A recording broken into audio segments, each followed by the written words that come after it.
With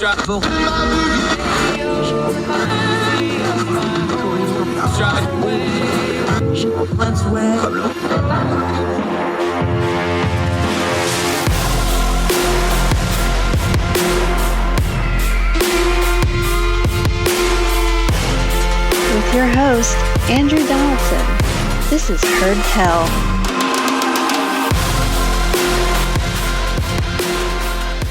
Welcome back to Heard Tell. Thank you so much for giving us the most important thing you have, your time, and we never want to waste it here. We always try to do what we do, turn down the noise of the news cycle, get to some information that actually matters, skip all the caterwauling, and do it so we can better understand the times we live in. Two really good guests today. Our friend David McGarry is going to be here later on the program. We're going to talk a little internet, more people talking about how we do things on the interwebs. Sarah Montalbano's back, one of our real old friends since we started doing programs all the way back to the old radio days. Going to talk some more about these rare earth minerals and just the reality of if you're going to have a bright green future, you're going to have to do some really dirty mining somewhere, and the debate over where you do it. If you want to have a green future in the U.S., we better figure out a way to mine these minerals here. And of course, that starts crossing a lot of streams of a lot of different people with a lot of different ideologies. We'll talk to Sarah Montalbano in a little bit. Also going to touch on the NFL. It's back in season now. We had the first weekend of NFL. You need to understand that it's more than just a sport. It's a huge part of the culture, and it's a massive, massive business, along with being the most popular TV show on every channel it's on. This is a cultural behemoth. We'll give you some perspective on just how big it is in just a minute. But first, let's start with impeachment.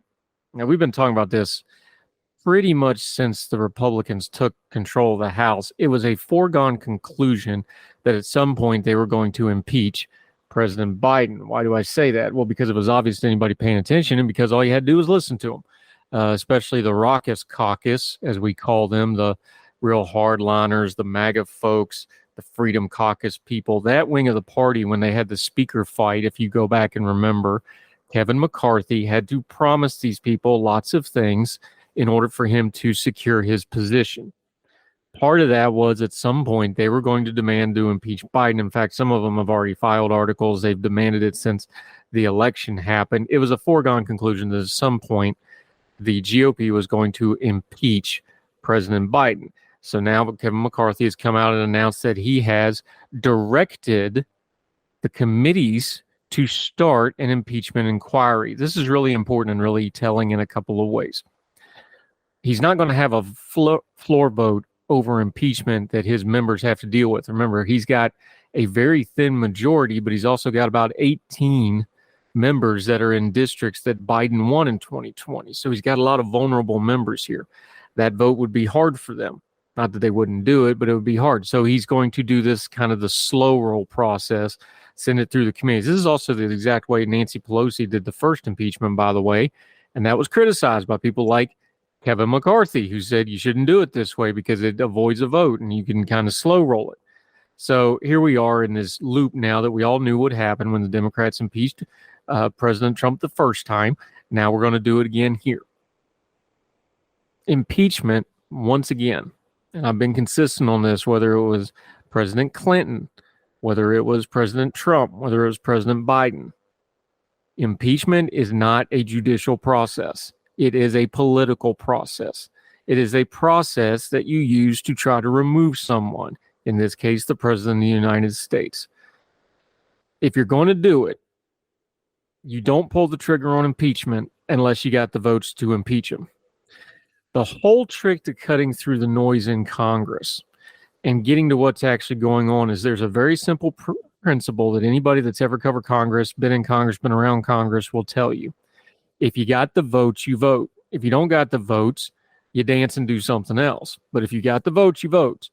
I'm not sure Kevin McCarthy had the votes, so he's doing it this way. And even if he did have them, it would have really hampered him in what they're trying to do. Remember, they got to do all this budget battle stuff now, and that's getting messier by the minute. Impeachment activity is going to be a little bit of cover to their base that they're doing something important, going after Joe Biden, going after Hunter Biden, all that stuff that plays really well in those circles without being able to do the stuff they're just supposed to do, like pass the budget, like get through the budget fights, the appropriation fights, all the things that are going to happen over the course of the next few weeks. It's probably going to lead to a government shutdown because a lot of the same people that want impeachment are going to want to have a government shutdown over spending. Now, let's be clear here. It's not that Joe Biden doesn't have corruption. It's not that he doesn't lie. He lied just this week about being at ground zero again. We got 50 years of book on Joe Biden. We know all about how he goes about his politics, and he does some shady stuff. But again, impeachment isn't a trial. A lot of people are going to talk about evidence and stuff. That kind of matters, but not really, because impeachment is you either impeach the president or you don't. And all the history that we have from Clinton to Trump is if you go to impeach a president and you don't have the votes and you miss, people don't look kindly to that. This is going to be an election year now where the GOP House, because the Senate's already kind of washing their hands of this thing, is going to do something they know is going to end in failure. Not only that, they're going to use these trials and these investigations and eventually probably an impeachment proceeding to try to shield the fact that they can't get anything else done, that they can't hold their caucus together, and that this budget fight is going to be very, very ugly going into an election year where it looks like Donald Trump himself is going to be at the top of the ticket. The political angle of this can never be discounted. If you need to impeach a president, you better have the votes first, because anything else is going to end up in failure theater. Failure theater, Congress is special, where they say, look how hard we tried, gosh darn it. They're not going to impeach Biden here. It's not going to go through a Senate that's held by the Democrats. They may not even have the votes in the House, judging by the way McCarthy's conducting himself. So why are they doing it? Well, because Biden's guilty. Okay, fine. Biden's corrupt. Got no problem saying that. But if you ain't got the votes, why are you doing it? Kevin McCarthy has to do it. And he's now in this position where if he doesn't impeach, they're going to probably try to remove him, his own caucus. They're blatantly saying it. Give us the impeachment or we're going to remove you. But Kevin McCarthy's been in Congress for 9 terms now. He actually knows a lot about the machinations of Congress. He knows politically that if they do this impeachment, it's going to hurt them at the ballot box. It's probably going to cost them the House, along with some other things, along with if Trump's on the ticket, it's going to drag down the ticket in those down ballot races, along with the fact that this budget and funding fight that we're getting ready to have is probably going to go off the rails based on these exact same people that also want the impeachment. He knows that. He's trying to buy a little bit more time here, but he's really screwed either which way, because they're either going to lose the House and he's no longer going to be Speaker, or he doesn't give them the impeachment they want and they'll remove him and he'll no longer be Speaker. Kevin McCarthy became Speaker by horse trading and promising a lot of people in his party a lot of things. And now they're coming to collect at the worst possible moment for Kevin McCarthy, the politician and the Speaker of the House. And Kevin's now going to have to write a whole lot of checks with his speakership, with his political career that his mouth promised and his GOP raucous caucus fully intend to cash. More Heard Tell right after this.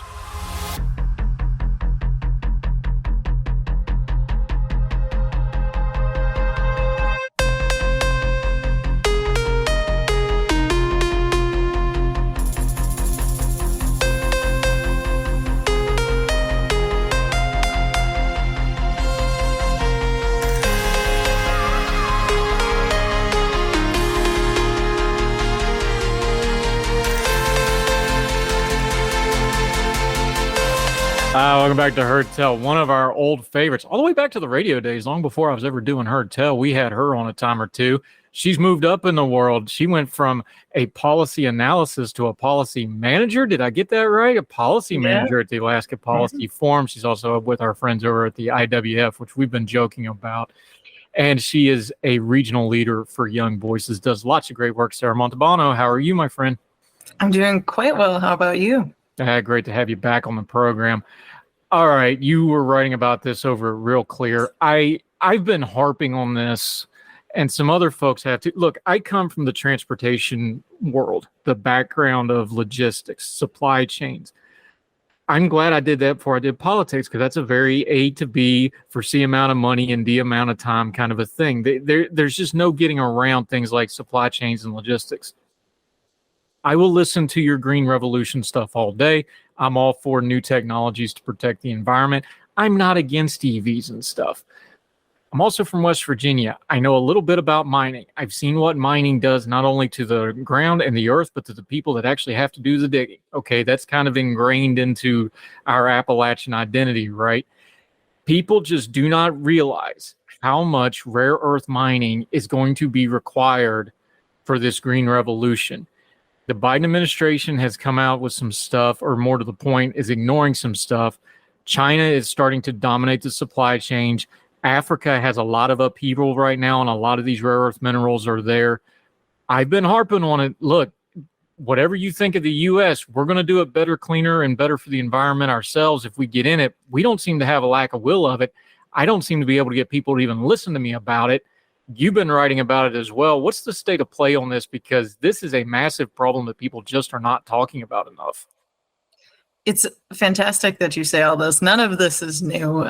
We are looking at technologies in the current renewable energy space that are vastly taxing on minerals. Rare earth elements are actually quite common in the Earth's crust, but they take really intensive mining processes. So that's damaging to the environment in itself. We have, these minerals are used in many larger quantities than what a traditional, gas-powered car instead of an electric vehicle. In my article in Real Clear, I say, electric vehicle batteries use 6 times the minerals of conventional cars, and those weigh, 1,000 pounds. So these cars are getting heavier. They're damaging roads more frequently, as well as creating a massive demand for these minerals that are really intensive, and they are mined predominantly overseas, and their supply chains are dominated by mostly China, but other countries as well. So it is a huge geopolitical problem, not just an energy and environment problem. Let's get specific, though, so folks know we're talking about copper, which everybody knows that one pretty well. They're familiar with that. Copper thieves, if you're out in the country enough, people strip that out. So people know about that one. Cobalt, nickel, lithium, these rare earth minerals, what they really need them for is the batteries, and they need them for the other technology. There's some other technologies, but it's really the batteries. The race in the EV thing is they got to get smaller, more renewable, more reliable batteries that don't weigh 1,000, 2,000, 3,000 pounds because it damages the vehicle. This is the rubber meets the road, to beat the pun to death, of the EV revolution, especially for things like electric cars, electric trucks, things like that. They've got to figure out a way to get the batteries lighter. They've got to have these raw earth elements. That's the core. Just walk people through those a little bit, because you just said it. It's hard to get these, but things like wind turbines, they take up a certain amount of these things. Solar panels take up a certain amount of these things. A car battery takes up an immense amount. Just walk people through what these things actually practically do as far as the consumer side, what they're going to be seeing and what they can look for. Absolutely. The wind turbine and the solar panel are very clearly visible, but what you don't think about necessarily is the battery technologies that are needed to make these energy sources usable, because wind and solar, they are intermittent. The sun is not always shining and the wind is not always blowing. And so in order to have grid reliability and, not have to shut off electricity at certain times of night or day, you need to be able to store this energy. And so that requires some massive battery banks that do need, lithium and graphite and cobalt, all of these things that are difficult to mine, that are not highly concentrated in the Earth's crust. So you have to sift through a lot of dirt and crust in order to get to these minerals. That, of course, is a huge part of it. Electric vehicles, too, include a lot of copper. You'll see a car, but you're seeing not the batteries under the hood. That is a huge part of the weight. And all of these technologies end up being really resource intensive, at least in the current state of technology. Yeah, Sarah Montalbano joining us. It's not just the intensity of getting them, it's where they're at. We mentioned Africa a little while ago. There's a lot of upheaval in Africa right now on a couple different fronts. Part of the reason for that is you have countries like Russia and China involved there. Wagner Group, before the current mess, they're involved there. And they're there because of the minerals, not only things like gold and oil that we're used to. They're also trying to get a hammer lock on these rare earth minerals. supply chains in diverse places that are politically unstable is not a new thing, but the more and more you want to put the economy dependent on renewables, the more and more you want to push this stuff, it's going to become more and more of a geopolitical issue. This is going to be, look, people think we're going to switch from oil to this and it solves all the problems. No, you're going to have the exact same problems, just in different places. I don't think we're being honest about what's going to be involved here. It's like, yeah, we'll be undependent from the Middle East, and now we're going to be involved in Africa and Southeast Asia and other places where we get these minerals. Absolutely. It's really scary what we're throwing ourselves into without really thinking hard about it, because these are mined in places. China has really been aggressively financing mining in Africa and South America too. Over the past 2 years, Chinese companies have sunk 4.5 billion into lithium mining in various African countries. And in some of these places, of course, it's not being done well to US standards of environmental quality and labor quality. I mean, many of these places, it's really unfortunate. The Democratic Republic of the Congo is doing mining, and they're doing it with children. These are very young children who are mining these materials that are sometimes hazardous and can be toxic. So it's really, really scary that we are trading, oil and gas, where we currently are knowing where it's coming from, to these dispersed supply chains that are very dominated by China. Alaska. I'm so used to talking about Alaska. The United States doesn't have reliable supply chains. It is more than 50% reliant for many of its critical minerals, and it's completely reliant on graphite and manganese for foreign sources. There's not a single source in the United States. We have to change that. You want to talk about Alaska, though? There is large deposits of rare earth minerals in places like Alaska. Yes. There's some debate over it because it's not only the land it's on itself, but also the access to it. How do we balance it? Because look, I'm from West Virginia. I've seen what bad mining can do. I got a large patch of land that was clear cut right beside my house. They've just now made it a state park. It took 25 years to get that rehabilitated. That's not even counting all the strip mines and all the runoffs and the flooding and all that. How do we responsibly do this? Because we need to secure these supply chains. Like oil, if we have it here, it's better for us to do it ourselves. No matter if you really want to worry about the geopolitical, then we're not going to have child labor in America like the cobalt mines that have been, and we've seen the pictures and some of the exposés. It's just horrendous. Mm-hmm. How do we balance it? How do we bring it back here? Talk about, this is going to be in some sensitive areas, but we need to have some kind of a balance test of this is starting to become national security kind of stuff, national economic security, and use the resources we have in a still responsible and conservation-minded way. I think you get the philosophy of that exactly right. The United States has done so well with its environment because we do develop responsibly, and we think very hard and carefully about which project should be located where. That being said, I do think the permitting process for many projects is too long and is often severely disrupted by litigation. An Alaska-focused example, and one that I do not take a position on. I think people can have very many good faith opinions about the scientific merits of certain projects. But, the Pebble Mine in Alaska, that is a proposed copper mine in the Bristol Bay watershed. A fixture of my childhood was seeing these No on Pebbles stickers everywhere. And it just recently this year got a final determination. It's been in process for almost a decade. And I honestly do think it doesn't take that long to figure out if a project is safe for the environment. A litigation tends to draw these things out very quickly. And if we're going to say no, we should say no quickly so that investors have a chance to go look somewhere else. It doesn't do anyone any good to have this kind of uncertainty.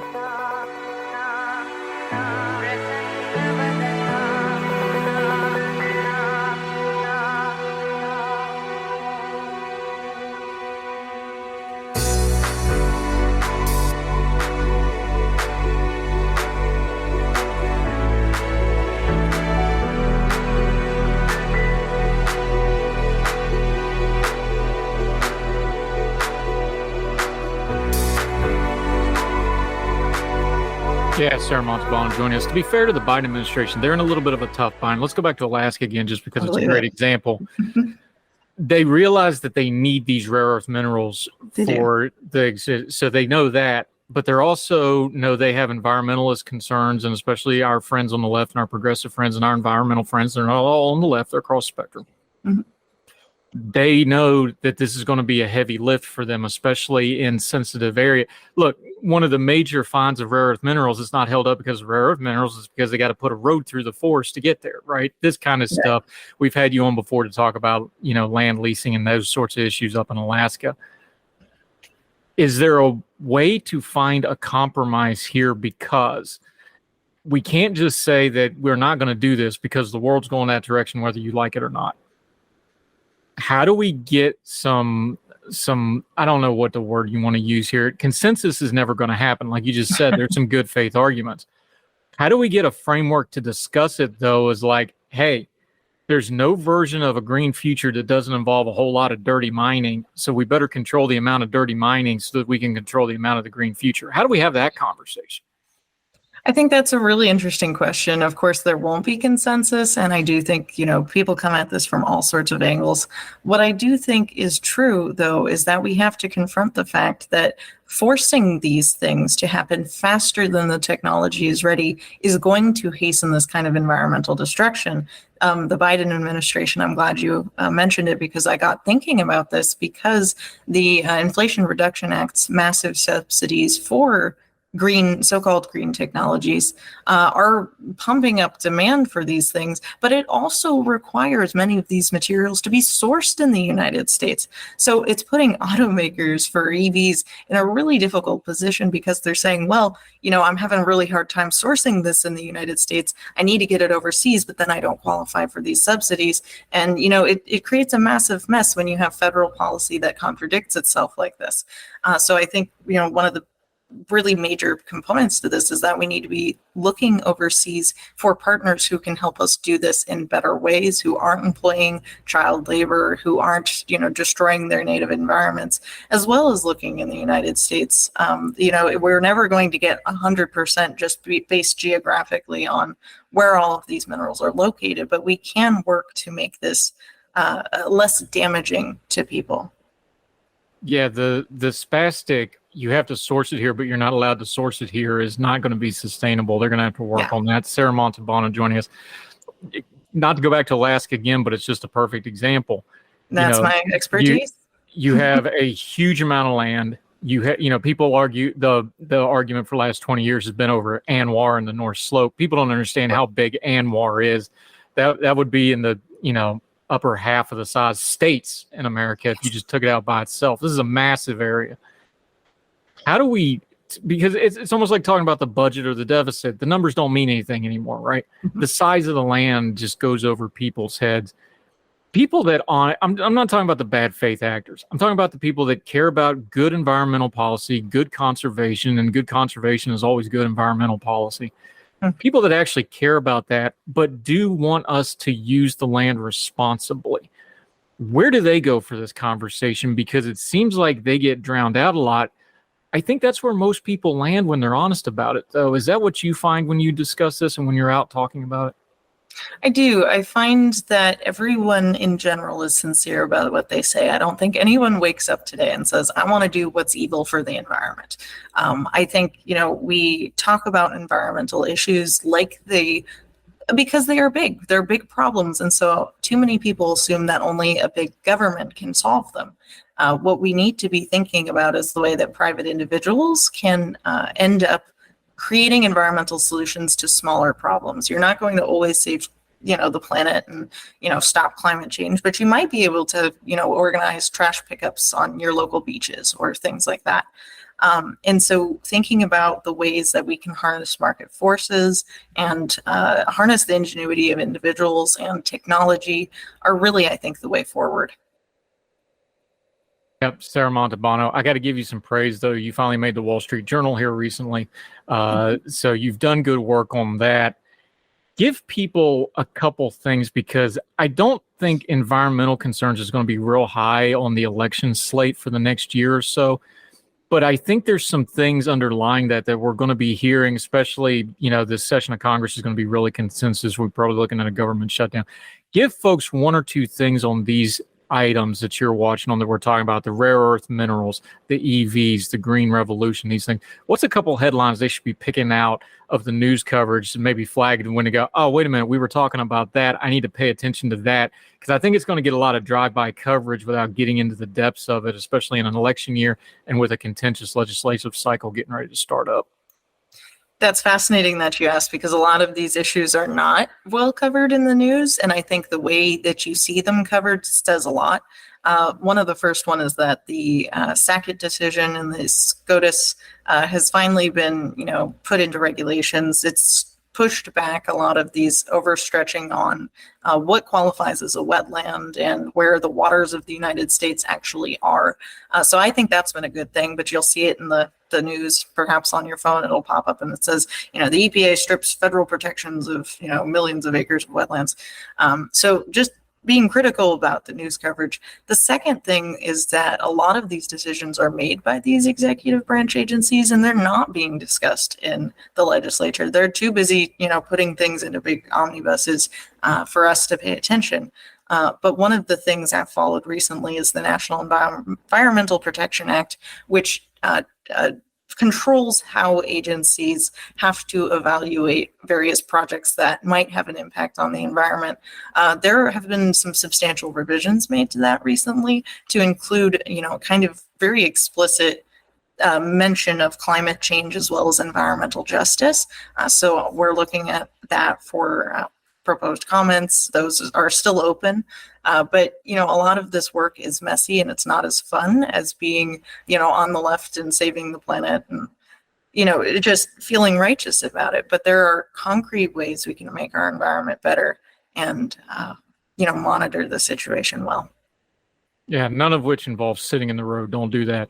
Nope. Sarah Montalbano, you're a regional leader now in Young Voices. So if you're interested in Young Voices, she's one of those folks you go talk to about it. Let folks know what you've got going on, what you're doing, how they can follow you until we get you back on the program again, my friend. Yes, I would love if you would follow me on Twitter at Sarah Montalbano, and the O is a 0. I would love to chat with anyone, especially from Western states who really understand these issues, about joining Young Voices, where I'm a Northwest regional leader, as well as go check out Alaska Policy Forum. We do very interesting things for the state of Alaska. We try to follow these topics pretty well. Thank you. Yep. Sarah Montalbano. We're going to link to all this. We're going to link to that piece in Real Clear World. Make sure you go and read that. It's got a lot of links in it also. Make sure you read the links. Always appreciate you, my friend. You're one of the earliest interviews I ever did. I think you were on the second radio show I ever did years ago. Wow. So we're getting old, aren't we, for Young Voices? Appreciate your time. We'll keep having you back. We'll talk again soon, my friend. Appreciate your time. Thank you so much for having me. Yes, ma'am.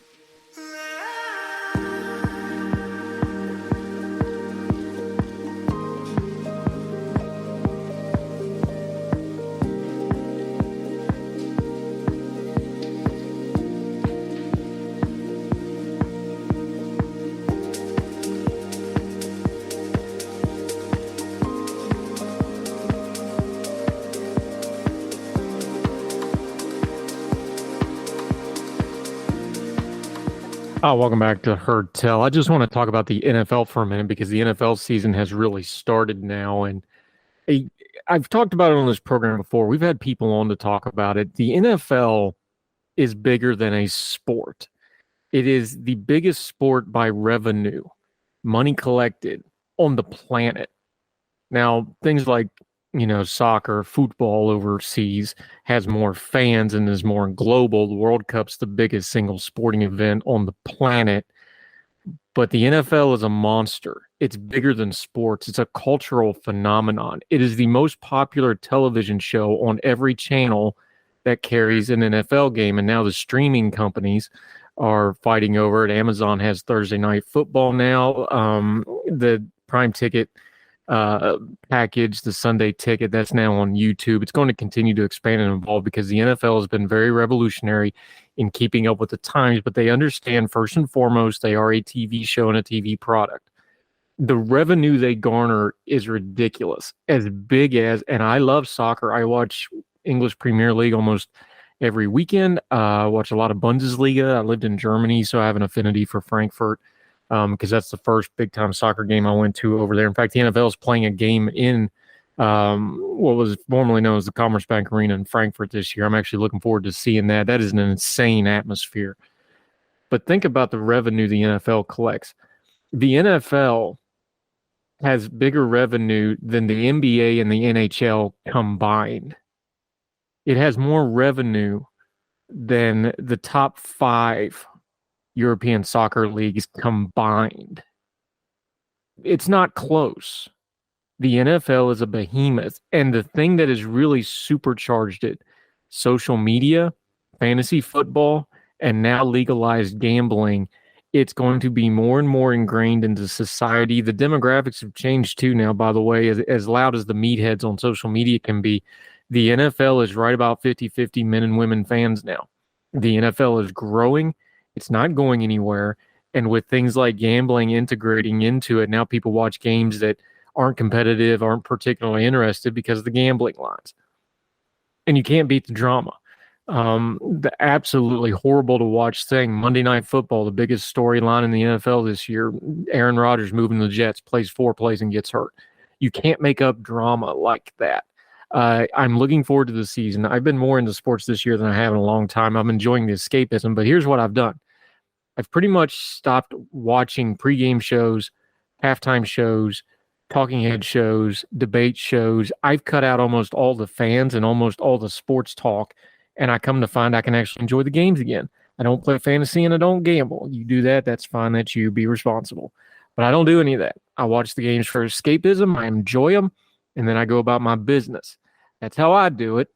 But I wonder how many other people are doing that, because these numbers, the revenue numbers, the ratings, the football ratings for college football this year are already through the roof.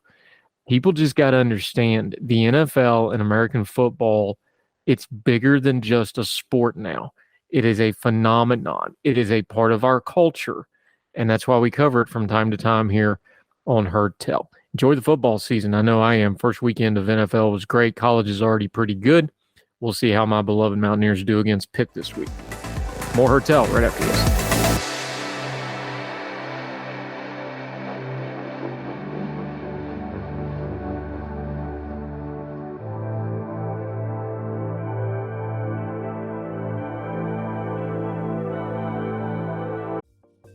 Folks, if you've listened to the Heard Tell program, you've heard our friend Gabriella Hoffman, but you need to make sure you're checking out her podcast, District of Conservation. It's a podcast exploring the nuances of true conservation efforts from D.C. and beyond. From topic discussions to exclusive interviews with conservation and energy newsmakers, Gabriella keeps listeners appraised of the latest news stories while elevating important voices. Listen to District of Conservation on Apple Podcasts or wherever podcasts are played. Folks, you've heard of Ethan Brown on the Heard Tell show a couple of different times, but if you're interested in learning about how to discuss things like climate change without all the politics and doom and gloom, head over to his podcast, The Sweaty Penguin. Sweaty Penguin is a late-night comedy-style climate podcast working to add nuance, critical thinking, humor, and hope to the climate conversation. They got over 100 episodes already, breaking down weekly news stories and specific topics, from the vanilla to the ADHD to the international accountability to orangutans. Yes, I know, it's a comedy thing, so just go with it. But each time, exploring different ways we can make progress on these issues while still helping the economy, health, security, and everything else we care about. Feel overwhelmed, exhausted, or excluded by today's climate change discourse? This is the podcast for you. Find The Sweaty Penguin wherever you get your podcasts or at www.thesweatypenguin.com.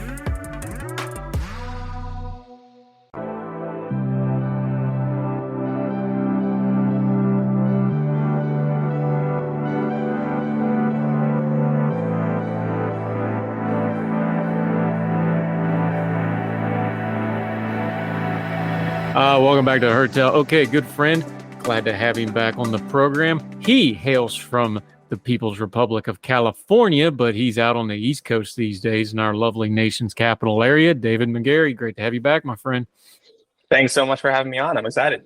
Yeah, he's writing all over the place. Including finally got him in Ordinary Times writing about opera of all things. But you can read him all sorts of places: Reason, Tech, Dirt, Real Clear Policy. He's built up a nice thing for himself. Let's start right there, though. You've been talking about social media we've had some recent headlines about social media. The stories are not new, but the particulars are new. You know, big tech censoring speech? Do we have free speech?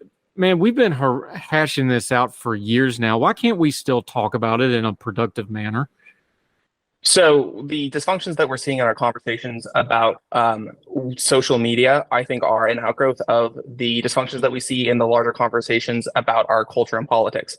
Both sides have decided that every single political argument or policy question is some kind of it has some kind of long-lasting implications, which oftentimes they do, but oftentimes they don't. And when we blow up these sort of everyday policy questions into something apocalyptic, that does something really unhealthy to the way that our brains work and the way that we view these things. Yeah, how much is fear a factor in this? Because we see like Biden administration asked Facebook to do this or Twitter to take this down, or to say Trump administration went to Facebook about this and so on. So whoever the next president after Biden's going to be, we're going to see this story again. And the next one after that, we're probably going to see it again.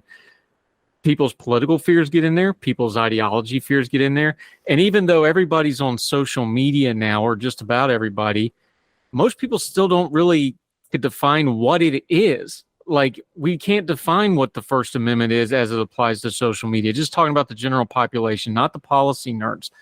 Do we need to go back and do some education? Because usually fear comes out of ignorance, or fear comes out of not knowing something. I've talked to people about this before. Do we need to just go back and have a conversation about, okay, here's what the First Amendment is. Here's what free speech means. Here's what that little checkbox you click when you go on social media means. And then this is what social media is. It seems like we skipped some building blocks, and now we're trying to do policy based on everybody's emotions. Yeah, so I think a lot of our difficulties are coming out of the radically new technologies that the internet has presented. So never before has so much speech and so much social interaction hinged on these gatekeeper platforms. And we have to separate out a few issues here, because you have the First Amendment as a legal proposition, and then in addition to that, we also need a culture that promotes free speech. And that really gets to the heart of the problem with our current discussions about social media content regulation, because unfortunately, the status quo is that the federal government has been coordinating with social media companies to either disfavor or suppress or downrank content that the federal government or these social media platforms don't approve of. We saw a lot of this with COVID around vaccines and other issues. We saw some of this stuff around certain election theories surrounding the 2020 election and onward. And again, separating out this legal from cultural free speech, or I should say this issue of legal free speech versus cultural free speech, it's entirely probable that while these kinds of coordinations are very offensive and paternalistic and run counter to what America should be, because these coordinations are consensual, many of them don't actually violate the First Amendment according to current case law. David McGarry joining us. Here's the thing about this is, let's take an issue that's maybe coming down the road, like when Social Security really does get bad. Everybody knows intuitively at some point that's going to get ugly, and it's going to be a very ugly fight in Congress. So when we talk about misinformation, when you get to an issue like that and that starts going crazy on Facebook, which started out for college students but has evolved and it's dominated by the older generations now, that's one of their primary social media platforms. So when you get an issue like when we start talking about Social Security, and when we get into that, that platform is going to be hot and heavy with folks that are very interested in that issue. You're never going to be able to regulate misinformation, but you're going to have a very important policy debate with a whole lot of really scared people that have a really loud platform that's going to have a whole lot of bad news and bad information on it. It's inevitable. But what's the proper role of regulation in that form? Because you can't just regulate every bad thing. You can't. We saw it in the Trump indictment. You have a right to lie. That's covered under the First Amendment. You can't defraud. You can't conspire, but you can lie. How are we going to deal with misinformation when it comes to something like that? It is a jungle out there. And do we just try to educate the population more? Because the more you regulate it, the more it's going to get worse, the way I feel about it. I entirely agree. And just to start off with, we have to recognize that social media platforms have a First Amendment right to control the speech that is put on them. Now, with that said, just because they can moderate away any viewpoints that they disagree with does not mean that they should, and they certainly should not. And right now, we're actually seeing the effects of this kind of paternalistic, censorship-happy viewpoint, because especially, I think, especially on some parts of the right these days, the disproportionate and opposite reaction to the censoring that social media platforms have done has been the promotion of really toxic figures such as RFK. If you look at someone like Carrie Lake and a whole host of these other folks who maybe 5-10 years ago would have been laughed out of any room on any side of the political spectrum, we're seeing these folks create martyr mythologies around themselves and gaining huge amounts of followers from doing so, and really turning it into a business model. David McGarry joining us. Here's something too I find interesting is we've talked about generational change. The Gen Zers, whatever you want to call them, the millennials kind of adapted to social media as it came out. But the Gen Z folks that are getting into their 20s and early 30s now, that's their natural language. Do you think we're going to start seeing that in the policy side and in the political side? Because they don't see tech as the new thing. They see tech as, oh, it's always been this way because of their perception. They've always had it. They've always had smartphones. They've always had Facebook. They've always had Instagram. How much is that generational? Because you're closer to it than I am because I'm a little older than you. I think that's going to start bleeding into the policy a little bit. Is it going to be a good bleed in or a bad bleed in? Do they see censorship as a problem? Do they see keeping the government out of big tech and big tech also protected from big government at the same time? Do they see those issues that way? Because I think in the next 10 to 15 years, you're going to see a big shift in a lot of this because it's a native language. It's not a second language anymore. It's not something people just adapted to as they went up. Yeah, so I really think it cuts both ways, because you both have the cohort of the younger generations who sort of see this as just an extension of the quote unquote real world, which really can be harmed by regulatory intervention. And then you also have other young people, because they see this as a pervasive part of their lives, or maybe even a primary part of their lives. They blame all their problems on social media and on other internet-based technologies, and they think that the way to get themselves out of it, or the way to ameliorate these problems, is to call the government in. It's the same logic that we've had from people in previous generations who believe that government is always the answer, right? If I think there's an issue, okay, slap X, Y, or Z regulation on it, and then everything will be perfect and my life will be good. But of course, I think you and I would assume most of your audience believes that government intervention rarely achieves the goals it sets out to achieve, at least in the big picture. And as I said, I think that a lot of Gen Zers, and I always forget, I think it's Generation Alpha comes after Gen Z, but all these young folks think that if we just have a nanny state that comes in and make the internet perfect for them, that all of their problems will go away, which of course isn't exactly how it's going to play out.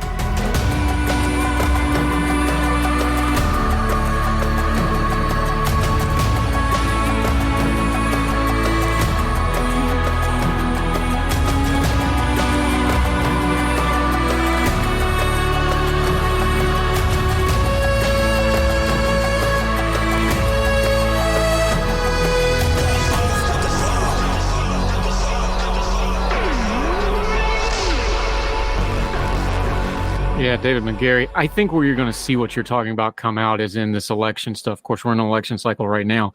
Not just election misinformation, which people are really harping on, and they should. It's an important issue. I think election integrity is a very important thing to hash out. I just mean perception-wise. You're seeing it now in campaigns. You're seeing it now in political candidates.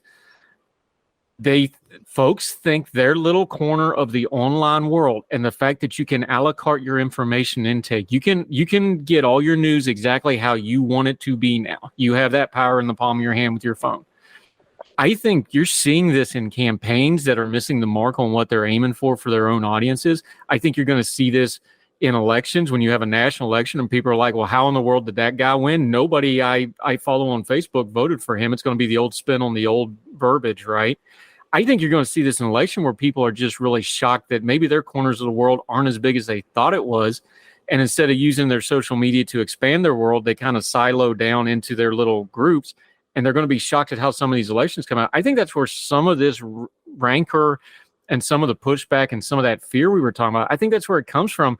They just don't realize it until you have a national election where the 20% that are on Twitter, a lot more people than that vote. And they're like, well, how did this happen? Because they didn't inform themselves.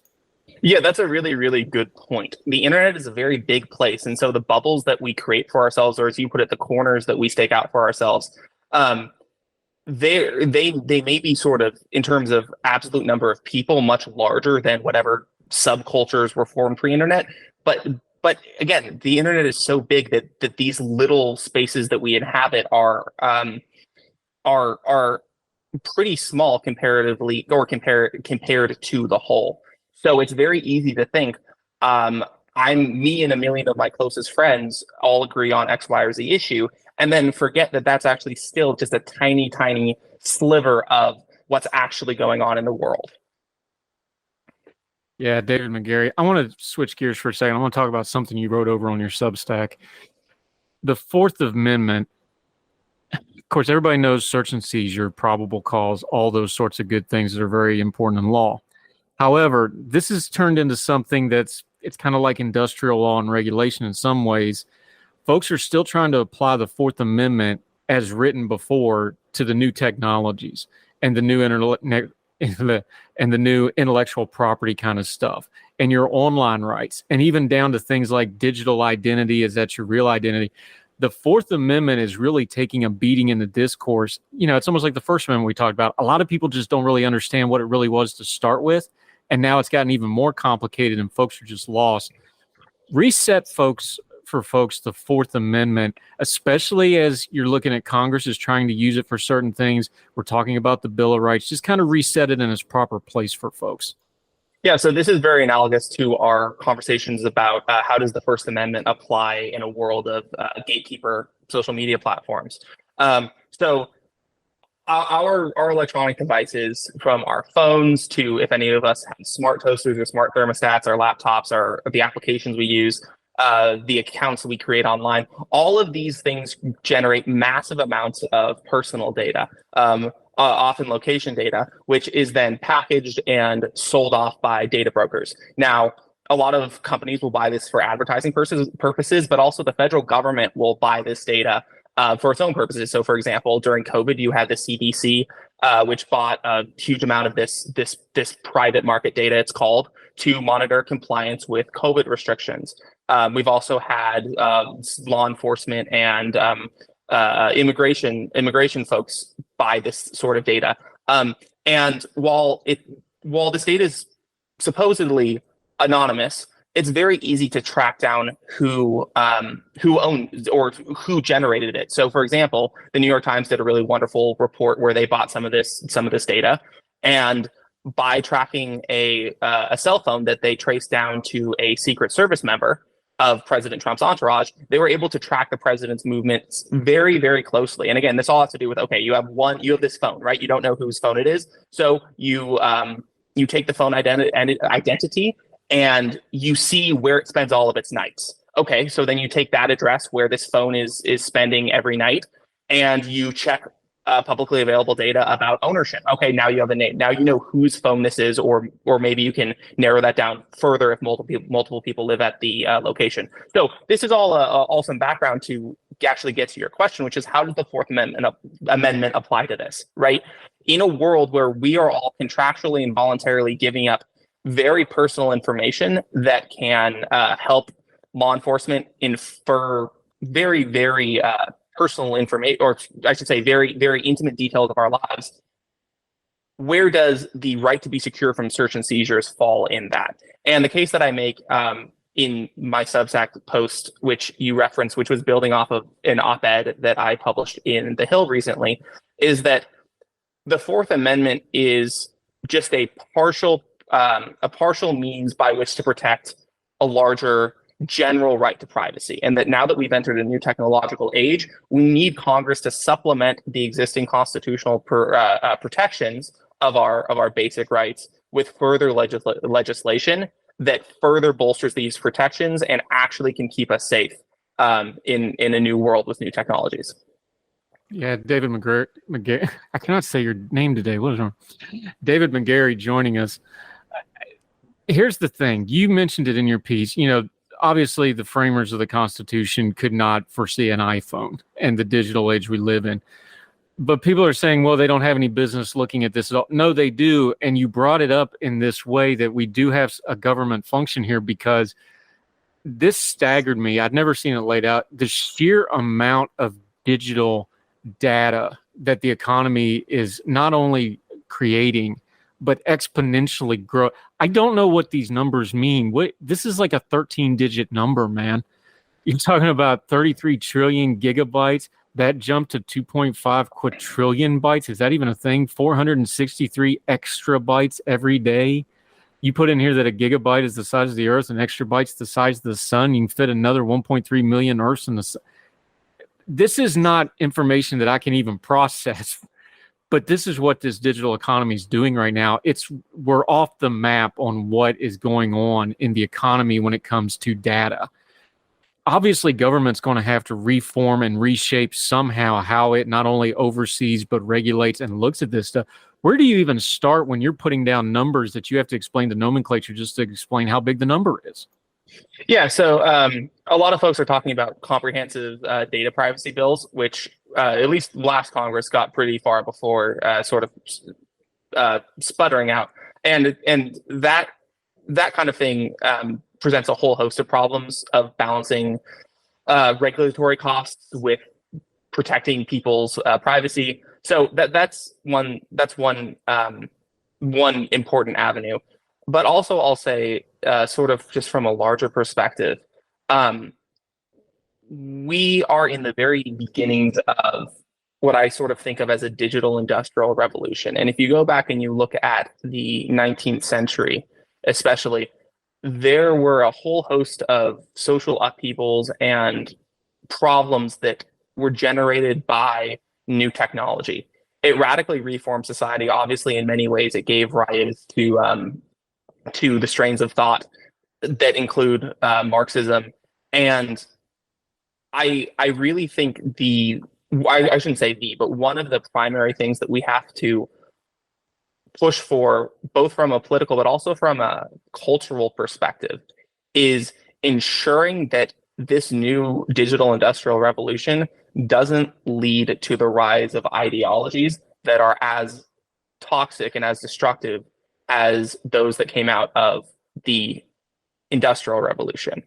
And a lot of that, I think, means looking for ways that we can apply previous law and apply previous principles to these new situations, augmenting existing statute when it needs it, and also just simply not panicking, because there's a very strong tendency in society, but also unfortunately among lawmakers. You'll see this in certain members of Congress and definitely folks in the media, of freaking out over just the fact that things are changing and then advocating shutdowns of X, Y, or Z technology, or effective shutdowns of X, Y, or Z technology until we can figure out what's going on or whatever. But of course, that only serves to put America behind on all of these technologies, and really would negate the immense benefits and the immense goods that these things can do for us.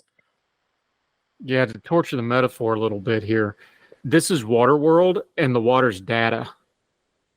That's really what we're looking at here. How do we go about this? Because here's what's going to start happening. I'm concerned with, when you've got this much data changing hands. This is bigger than we're going to be able to look. We can't even quantify how much there is. That's how much of this data stuff is going on. How do we start talking about it in a way that people can understand it? Because people understand, I think most folks know how a thumb drive works now, something like that, 16 gigs, 32 gigs, 120 gigs, whatever. How do we even discuss this? Because now we're talking about life-altering, technology evolution-altering policy on things we honestly do not understand. And most normal folks, and I guarantee you most lawmakers, also do not understand. That means the experts are going, and I'm doing air quotes, are going to come in and tell them how to write these laws. How do we educate people on something that's this deep of like, hey, you're not going to know all this, but you need to flag it so when it shows up in a little soundbite or in a hearing or in a headline, this is what they're talking about, this massive amount of data that we don't even know how to quantify really. Well, I think you did a great job right there, which is just say this is too big for you to comprehend, right? And that just as a starting place can help us move in the right direction. Because, for example, there's lots of tools that have been developed, especially in the last few years, by tech companies to help us safeguard our data. So, for example, you can use a VPN, a virtual private network. Apple's been really good on a lot of this stuff. A couple of years, they debuted this tool that basically limits the ways that apps can track your data. And when the iPhone when the iPhone updated their phones with this feature, it cost Facebook huge amounts of data. The exact numbers escaping me at the moment, but they dealt huge financial losses to Facebook's data and advertising markets because, again, they instituted this privacy feature. And on the lawmaking front, there's a bill right now that I've written about called the Fourth Amendment is Not for Sale Act, which stops the federal government from just purchasing people's data willy-nilly in most cases. And so, as I said, just starting with what you said, which is that this is so incomprehensibly large of a problem and large of an issue. Once we realize that, we can move into common sense, attainable, understandable solutions that will at least mitigate the problem for now. And we'll see if we need more legislation or more privacy tools, et cetera, in the future. Yeah, David McGarry. This goes back to where we actually started with fear, though. This is going to scare folks when they start trying to look at it. A lot of folks are, because when you don't understand something, it concerns you and you get worried. How do we tie these things together? Because now you got a thing where folks are unsettled on their social media, but they're going to use their social media to litigate this other bigger problem that they don't understand either. We have this mamushka doll of not understanding things, and we're using the very technology we don't understand to discuss it. So give folks something. What's a couple guardrails for people as they're using their social media, as they try to watch the headlines for these sort of, give us some guardrails here. What should we be looking out for the red flags of, oh, this is government stepping in too far and getting into people's rights and into the company's rights? And where's the other side of that guardrail of, okay, these companies are getting a little out of hand. The government should probably rein them in a little bit. Because that's really going to be the means test for a lot of this. And it's just trying to keep it between the rails. Yeah, so just quickly, I'll note that I think a lot of what the government should be doing is not regulating companies' behavior, but regulating its own behavior. As I said, social media platforms have every right to moderate their content, even if they shouldn't, but the government does not. In terms of navigating social media, though, I would encourage everyone to just develop a very good nose for people who seem like they're fudging the facts. Because a lot of times the way that these panics start is not necessarily somebody outright lying. It's someone telling 25, 50%, maybe even 75% of the truth, and then distorting that in a way that leads to a completely crazy or erroneous conclusion. And I think you also hit the nail on the head with your nesting doll metaphor, because we live in a very big, dangerous world, and it's larger and more dangerous than it's ever been before. I mean, we have globalized supply chains. We have, I mean, as we've seen with conflicts either in Taiwan or incipient conflicts in Taiwan or the war in Ukraine, there's really no such thing as a regional conflict anymore. Or I should say, many regional conflicts now have global implications. And we live in a world with nukes, and all of this is is a really vast, unexplored territory for humanity as a species. And the more that we can look for voices that seem thoughtful, rather than targeted to get your dollars or targeted to get your outrage up or whatnot, I think the better off that we all will be. Yeah, David McGarry, that's a good place and a good way to leave it. This is complicated. We're going to keep talking about it. We're going to link to all those pieces we referred to that he's been writing and working on, also his Substack. Let folks know where they can follow you and keep up with you, my friend, until we get you back on. And maybe next time I'll let you talk a little La Boheme on top of all the rest of it. I would absolutely love to. So the easiest place to find me is on my Twitter account at David B. McGarry. And then also, you have my Substack, as you mentioned, which is called The Thoughtful Spot. And yeah, I look forward to coming on whenever you want to have me back. Yep, we'll definitely have you back. You do good work writing. Everybody go follow his stuff. We'll link to it on the Substack notes and on the page. David McGarry, thank you so much for your time, sir. Appreciate you. Thank you.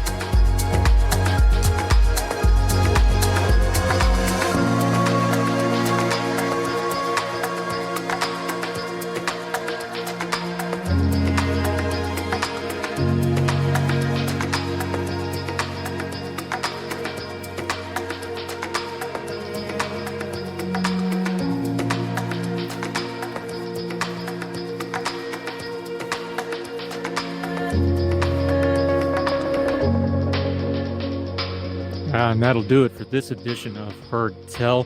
Wherever you are, you can join us through whatever medium you're listening to. If you're on iTunes, Spotify, iHeartRadio, we're even on some podcasts over in India. You folks in India, we see you on the stats. Welcome. Thank you. Drop us a line. We're all over the world and on any podcasting platform you can think of. Make sure you're subscribing and or following or whatever that platform calls it. That helps us keep track of you, lets us know how you're listening to the program. Make sure we can tailor it to get it to you. Heard Tell Show or my name, Andrew Donaldson, on any of those platforms. It'll come right up. But we have a one-stop shop for everything that we do. Heardtell.substack.com. It's completely free. Subscribe. You get everything right into your inbox. Anytime I write, do a media appearance, do a new episode of Heard Tell. We also have Heard Tell specials. We're going to get back to doing the twice on Sunday recap shows. We also have a huge archive, so we're going to have some specials, some best of, things like that, and also some of the food writing from Yonder and Home. We're starting to re-up that as well. We got over 600 episodes of Heard Tell in the archive to start porting over. We're going to be working on that. So sign up for the Substack. Please get you right in your inbox. Never miss anything. Doesn't cost you anything more than a click. Heardtell.substack.com. We sure appreciate it. And follow us on social media. Heard Tell Show on the Twitter. Four for the Fire is my personal Twitter handle. No, we're not going to call it X, but if you could share us and let folks know that our programs are checking out, we sure would appreciate it. So wherever you are, across the street or around the world, we hope you're well. We hope you are well fed. We'll talk to you real soon for the next Heard Tell. All the music on Heard Tell is provided under a Creative Content license from monstercat.com.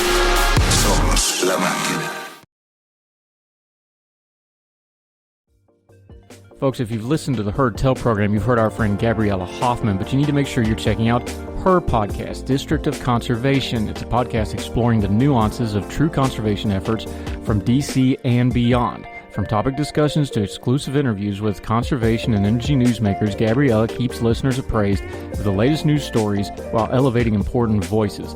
Listen to the District of Conservation on Apple Podcasts or wherever podcasts are played. Folks, you've heard of Ethan Brown on the Heard Tell Show a couple of different times, but if you're interested in learning about how to discuss things like climate change without all the politics and doom and gloom, head over to his podcast, The Sweaty Penguin. Sweaty Penguin is a late-night comedy-style climate podcast working to add nuance, critical thinking, humor, and hope to the climate conversation. They got over 100 episodes already, breaking down weekly news stories and specific topics, from the vanilla to the ADHD to the international accountability to orangutans. Yes, I know, that's a comedy thing, so just go with it. But each time, exploring different ways we can make progress on these issues while still helping the economy, health, security, and everything else we care about. Feel overwhelmed, exhausted, or excluded by today's climate change discourse? This is the podcast for you. Find The Sweaty Penguin wherever you get your podcasts or at www.thesweatypenguin.com.